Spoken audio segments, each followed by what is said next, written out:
Hey, everybody. Wherever you're tuning in from, thank you for being here with us today. This is the True Freedom Project. And around here, we believe something real. True freedom is something that you build. It doesn't happen overnight, it doesn't happen by accident. It happens through practice, through structure, and through community. And most importantly, showing up when it's really, really hard. And before we get into anything heavy, I just want to start off with some food for thought questions. Have you ever lived a life that looked fine from the outside, but inside you were barely holding it together? When the world thinks you're strong, but inside you're falling apart. What happens when survival mode and institutionalization becomes the only way you know how to live? How many times do you try to change your life only to end up right back where you started? How many times have you walked out of jail or prison with the same untraded military grade PTSD and addiction to the same tyrannical PO and a wife that's still in active addiction with your kids in foster care or worse? No support system to help you focus on what you should and can change and what you can't. And what do you do when you're sick and tired of being sick and tired, trying to rebuild a life you never learned how to live in the first place? This is the True Freedom Project. It's a space for people and by people who have lived through it, survived it, and are learning to thrive on the other side of it. Veterans, street veterans, people just released after years of incarceration, people rebuilding after addiction and alcoholism, mental illness, and behavioral issues, survivors of the sex trade or sexual violence, people who have been homeless, people who are divorced, lost everything, and can't legally see their kids, or like many of us here, carrying a combination of most, if not all, of the above. So if you're here, you're probably not looking for inspiration. You're looking for something real, something grounded, and something that actually helps.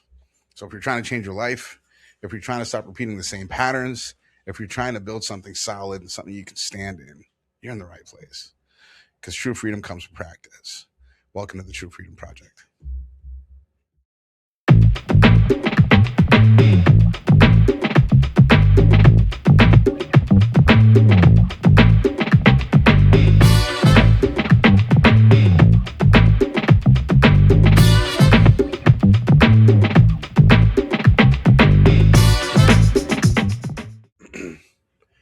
Hey, everybody, and welcome. My name is Omar Kabir. I am the CEO and owner of Whole Health Veteran Services out here in Milwaukee, Wisconsin, and this is the True Freedom Project, where we talk about the real work of breaking old patterns, healing deeply, and building a life that you're proud of. So let's talk recovery here for a second, right? You got your traditional AODA mental health recovery, which is most people think when they think about recovery, right? AA meetings, rehab, and all that other stuff, right?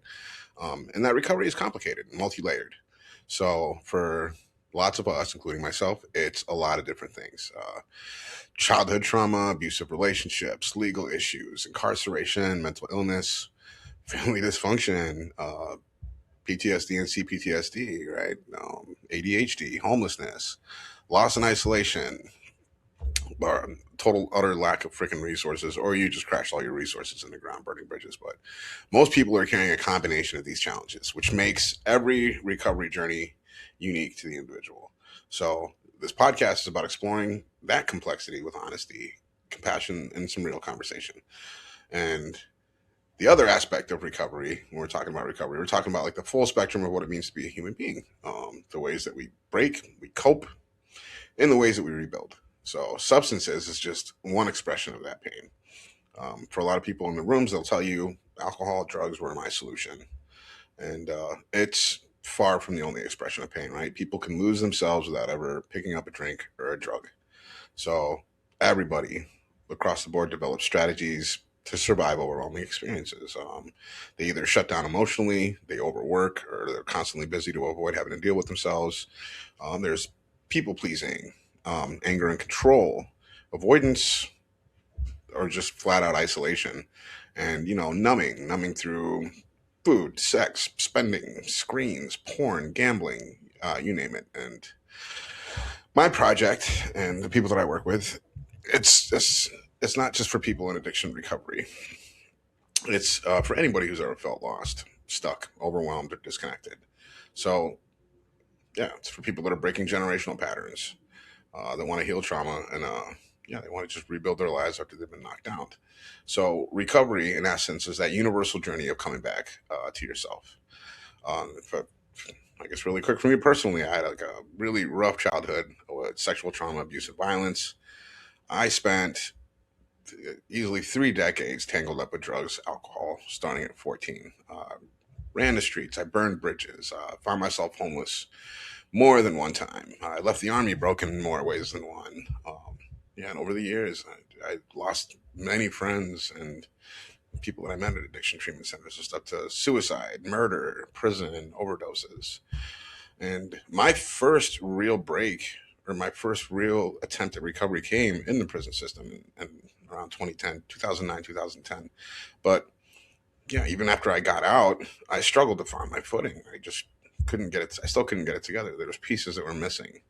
So yeah, I basically turned into like this on and on again, off again, depressed, addicted, PTSD, unstable adult with a lot of bad habits.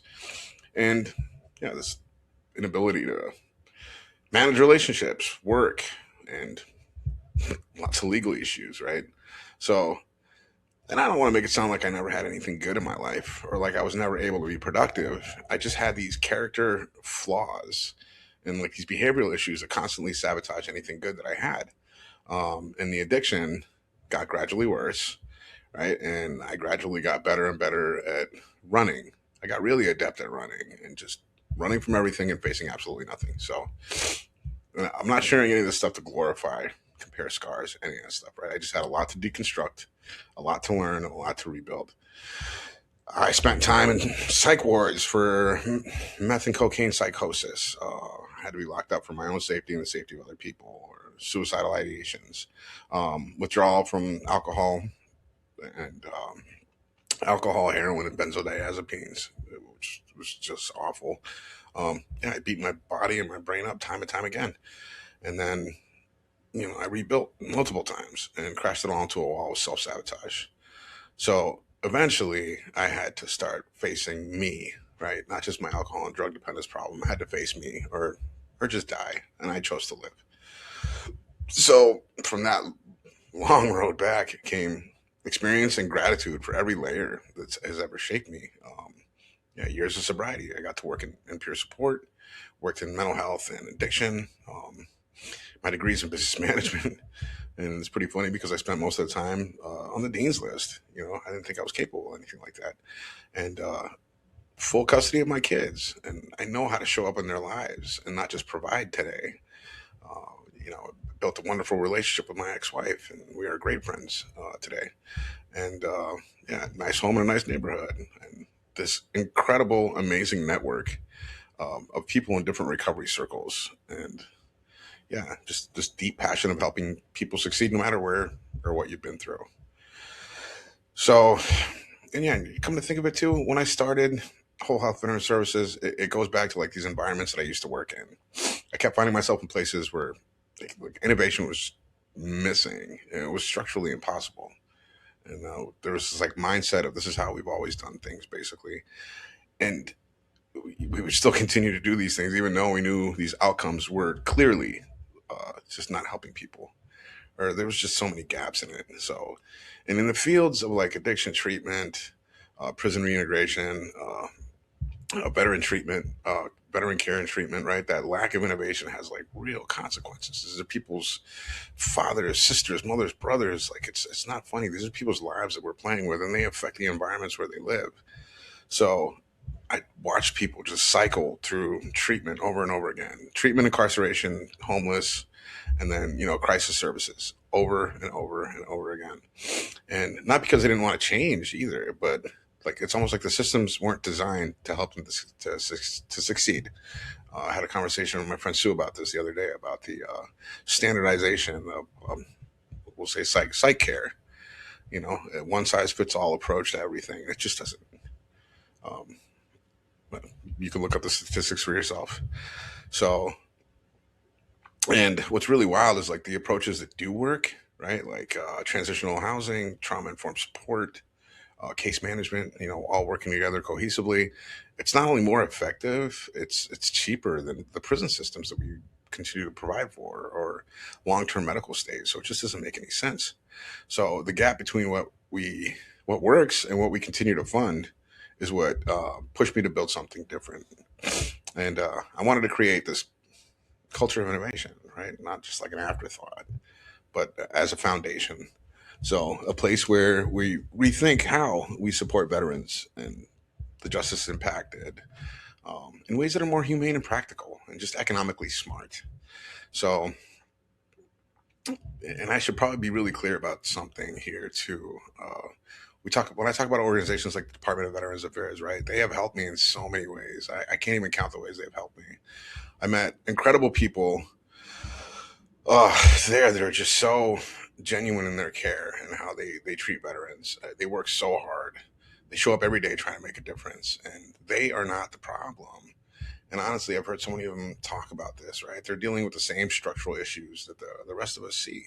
So when I talk about the gaps in the system, I'm not saying, the VA is horrible and just needs to be torn down, completely demolished and replaced by something different, right? Quite the opposite.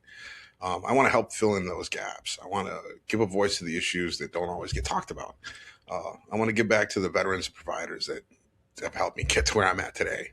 So, yeah, human beings just don't heal in straight lines. And the issues that we're dealing with in reentry, in veteran care, are just too layered. They're too contextual. They're too human to be solved by any single modality, right? And the VA's made a lot of strides in addressing that issue, but it's bureaucracy, and it all depends on which administration is in charge at the time, and it's just this up and down there. But whole health veteran services is not about competing with the VA or any of these organizations. It's about complementing them. It's about building this community base support, trauma informed support that kind of strengthens and complements what already exists and helps veterans thrive in those spaces in between appointments, in between programs, or in between crisis, right? Like crisis support. So, and that's where the real work happens. And that's where we want to show up and hopefully partner with and work with and refer people to other veteran service organizations out there that are already doing work on the ground. So, yeah, we're not posturing, we're not claiming perfection, but we want to share things that have helped us and other people and just to help people live free. So yeah, our podcast is a journey. It's not a sermon. We're walking it with you, right? It's not a lecture we're giving you. We're not above you in any way. So yeah, I'll share what's helped us. Me and my partner Neil, who's usually with me on the podcast, but I'm doing a solo project today. But yeah, we'll share what we had to deconstruct in our own beliefs, where we've been dead wrong in the past, and yeah, if you're new to recovery, man, it's about progress and not perfection. So just take your time, one day at a time. I guess okay. Let's move forward. When Yeah, so we do run a podcast, sure, but the podcast is just part of a much bigger mission, right?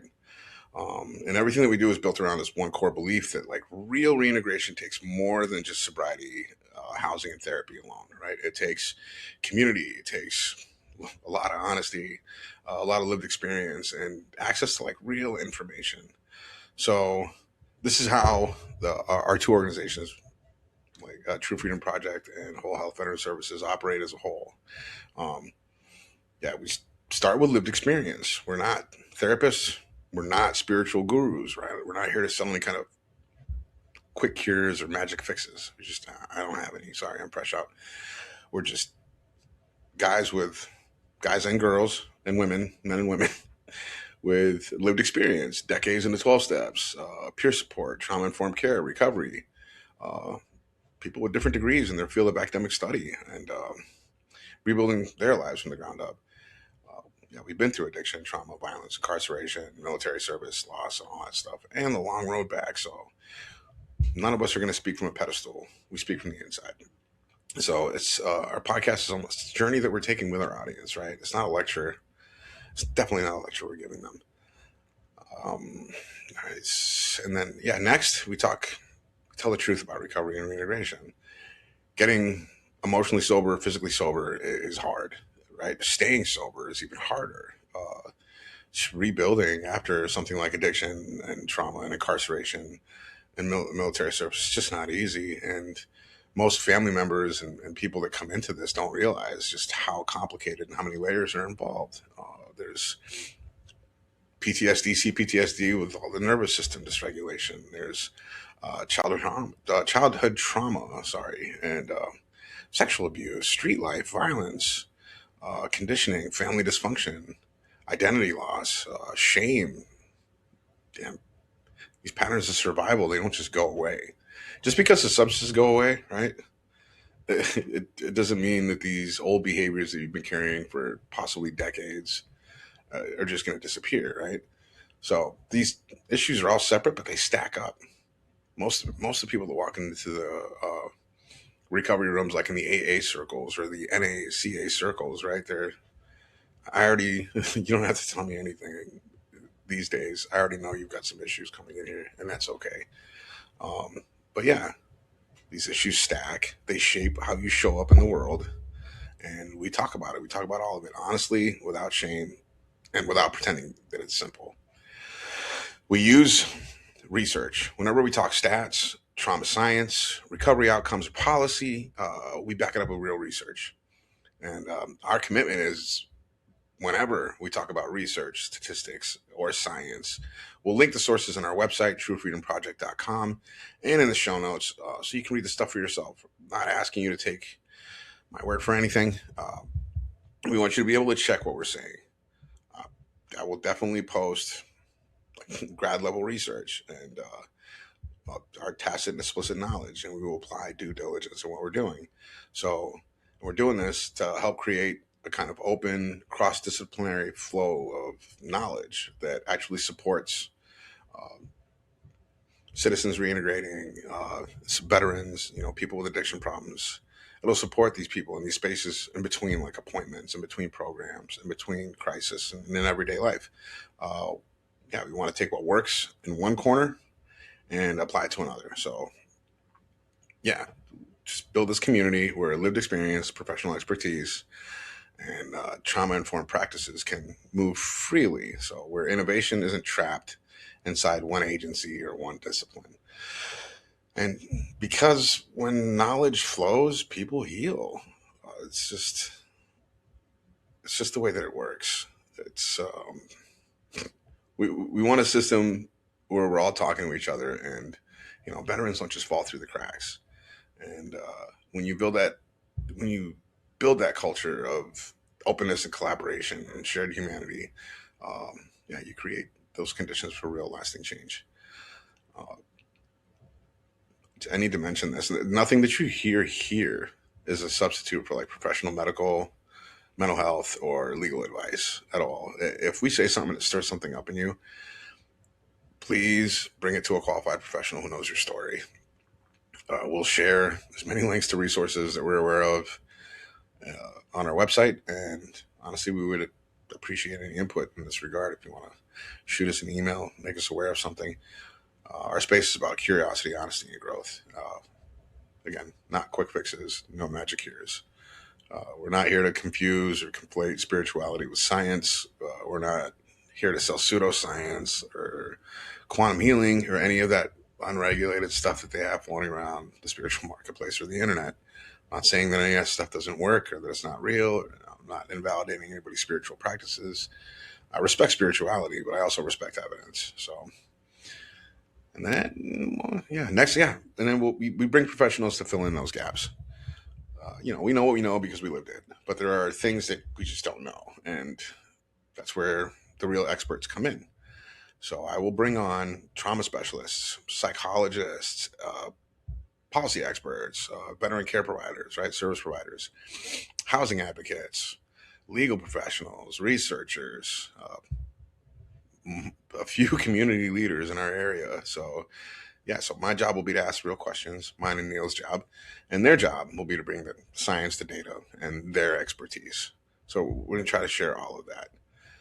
And this brings me to the bridge housing project that we're currently working on right now, right? We support a bridge housing project for veterans, for people in recovery, and justice impacted individuals, right?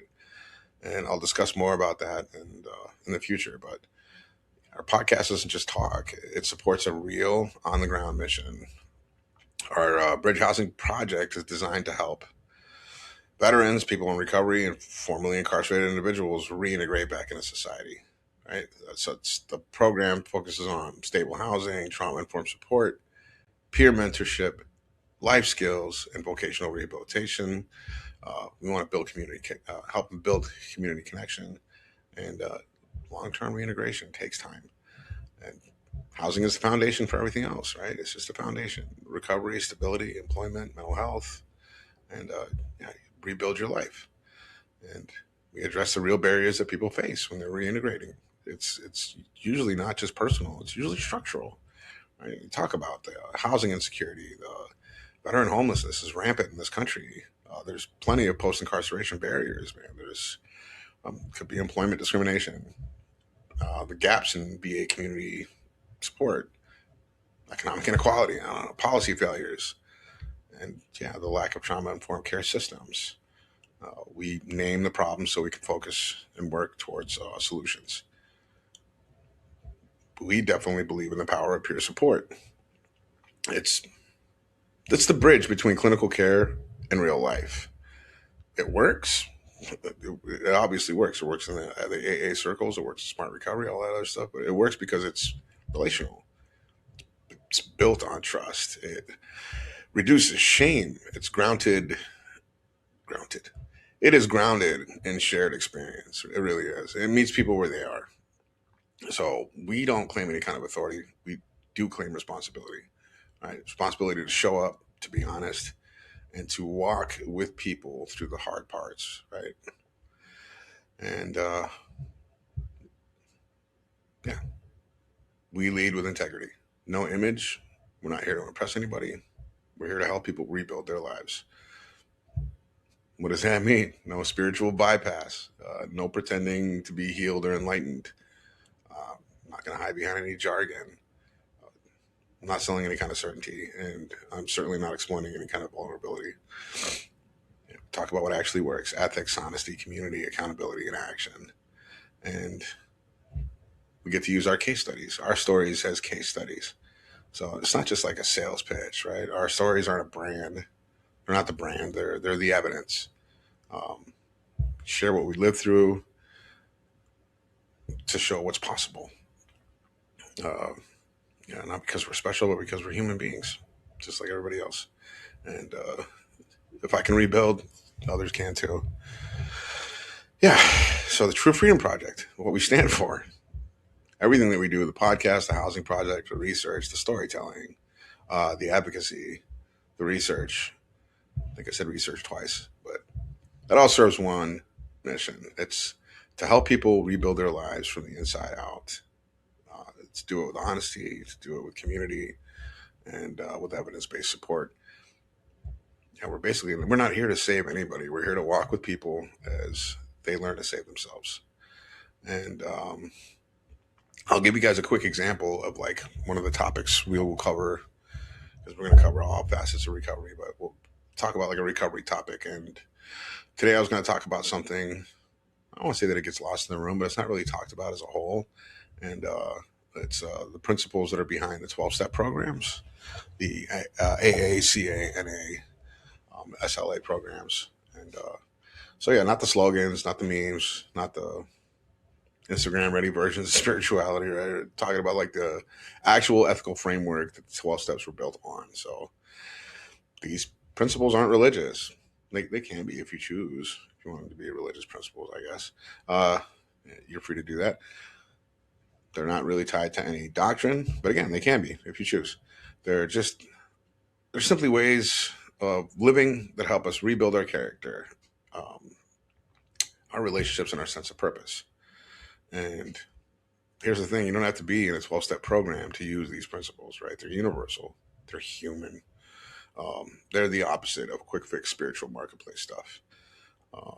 Those places that tell you just to breathe deeper, plunge colder, manifest harder, and somehow your trauma will magically resolve itself, right?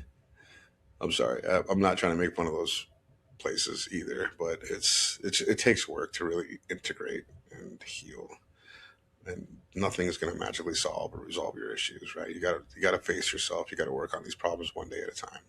So, and the principles and the programs, they ask for something different. They ask for, oh, They ask for honesty, they ask for humility, they ask for accountability, and they ask for service. Um, they ask for action, not aesthetics. So yeah, let's walk through them. Not as rules, but as invitations. To tell you the truth, right? Not as dogma, but as practices that can help us become the kind of people that we can respect again.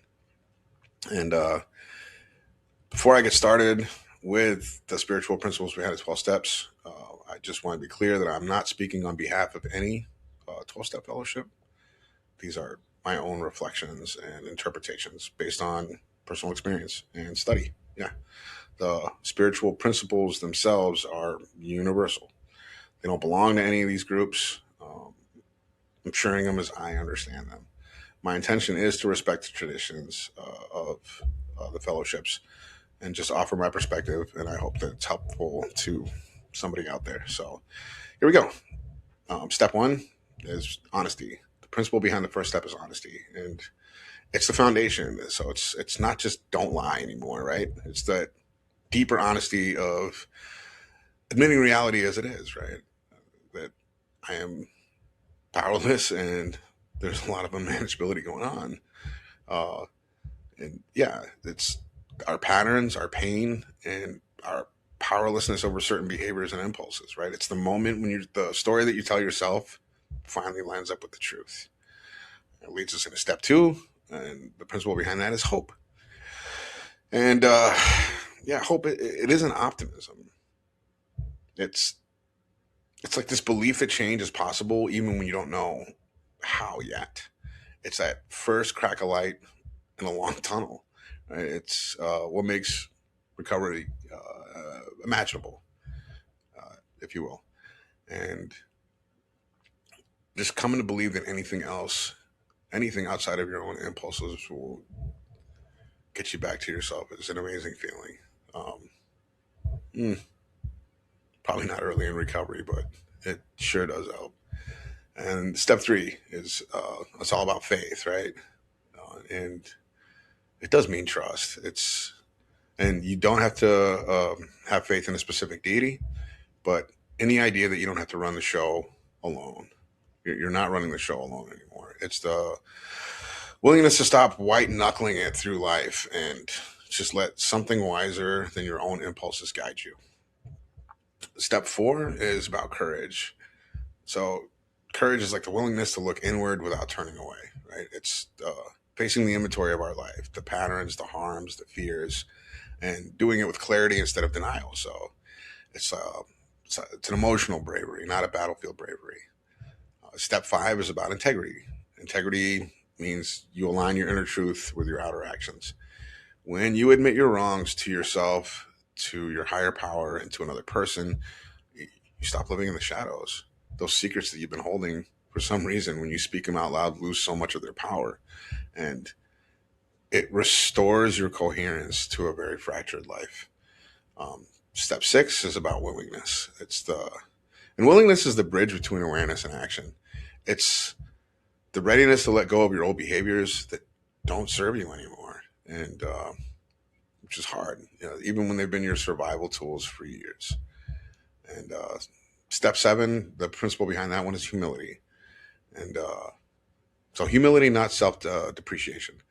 It's just accurate self perception. It's knowing our strengths, knowing our limits, right? It's a recognition that growth requires help and that asking for help is strength and not weakness.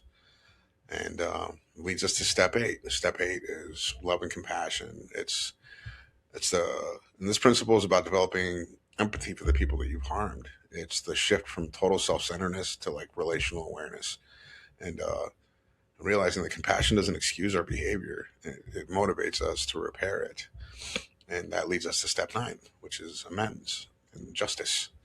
And justice here means taking responsibility. It's repairing the harm wherever possible, and it's not to erase the past, but to transform your relationship with it. Amends, it brings action based apologies, right? So it's accountability in motion, and that leads us to step 10, which is all about perseverance. Perseverance is daily maintenance of our character, right? It's this ongoing practice of self reflection, course correction, and emotional hygiene. So recovery is not a one-time event, right? And it's a rhythm. And that leads us to step 11. Step 11 is about spiritual awareness. So it's about culturing that inner stillness, right? That clarity, whether it's through prayer, meditation, reflection, all three are probably most helpful. And yeah, whatever helps you stay connected to your values and grounded in something that is bigger than your ego and your impulses. And hopefully, if you work all these steps and you learn to embody some of these principles, you will get to service, which is the 12th step, right? Service is the outward expression of your recovery. It's giving away what's so freely given to us. It's using our story, our scars, and our growth to help someone else find their way. And service helps keep us right sized and connected. And the beautiful thing about it is all these principles and every one of these steps practice in all your affairs. Right? You'll be of service to your children. You'll be of service at work. You'll be service in your community, and you will have this inner desire to go out and be of service everywhere. So today, my spiritual definition of spiritual awakening, it's for me personally, it isn't religious or divine. It's not like a mystical download from the eternal consciousness or like some 5D awareness, right? It's it's totally and absolutely tied to a perception, my perception of a higher power, or just a power greater than myself. So it's this profound change in how my brain sees reality, understands self and meaning. And so enlightenment and awakening for my brain, it's just like a rewire of my perceptions. So I'm not overreacting. I'm not clinging to a sense of self that just doesn't serve me anymore.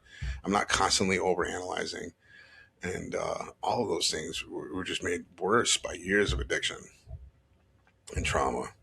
And so yeah, just having this ability to see things as they are, not through the lens of fear, judgment, control.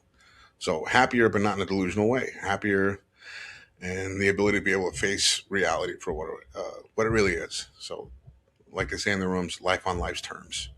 So, yeah, and nothing, in my opinion, is worse than getting stuck in those old thought patterns and old patterns of behavior where the brain is just compulsively defending this fragile sense of self, and I'm fighting reality. I'm filtering everything through selfishness, self-centeredness, fear, craving, clinging. It's so basically awakening is finally feeling comfortable in my own skin and being aware that my feelings are just sensations. They're not verdicts or reality. Thoughts are just thoughts, man, and not commandments. And yeah, I can be a part of this incredibly complicated, messy, confusing, beautiful freaking reality, and I'm totally okay with that today. Um, yeah, and I can walk through a lot of these places in my mind that I just couldn't in the past with my sober mind, right? Um, yeah, I don't have like a goal of dissolving my ego. I don't think that's possible. That's just not possible. But I want to figure out what parts of my ego that are still serving me and which ones are still hurting me, and to integrate and to heal. So, in essence, man, true embodiment of these principles is basically the polar opposite of a broken person. In a nutshell, yeah. I really hope this breakdown and example helped people that are curious about or are in 12 steps early in the 12-step program. If you need more help outside of these rooms, remember the program has no opinion on outside issues. It's actually in their traditions, right? So if you need psychological therapy, please go find a professional and get that work done, right? Uh, yeah, man, this is a journey. It's a marathon. It's not a race. So just pace yourself. Keep it simple. Give yourself compassion and grace, man, and be patient. Please reach out and stay connected. And if you want to reach out to me, my email is omark@truefreedomproject.com. I will post links. Lots of love, everybody. Stay safe.